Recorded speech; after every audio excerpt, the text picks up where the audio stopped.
بسم اللہ الرحمن الرحیم۔ حروف کے مخارج بیان ہو رہے ہیں۔ مخارج مخرج کی جمع ہے، یعنی نکلنے کی جگہ۔ حروف جہاں سے نکلتے ہیں ان کا بیان آپ کے سامنے آ رہا ہے۔ 6 حروف آپ کے سامنے عرض کریں گے۔ ان 6 میں سے 3 حروف ایک ہی جگہ ایک ہی مخرج سے نکلتے ہیں، اور اگلے 3 حروف وہ بھی ایک ہی جگہ ایک ہی مخرج سے نکلتے ہیں۔ پہلے جو 3 حروف ہیں جیم، شین، یا، ان کا مخرج سن لیجئے۔ زبان کا بیچ، وسط زبان جب اوپر کے تعلق کے بیچ سے لگے، سینٹر سے لگے، تو یہ 3 حروف ادا ہوتے ہیں۔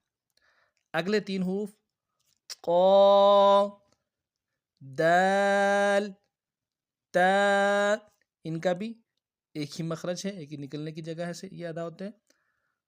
ان کا مخرج زبان کی نوک، یعنی زبان کا سرا جب اوپر کے سامنے کے دانتوں کی جڑ سے لگے، تو یہ 3 حروف ادا ہوتے ہیں۔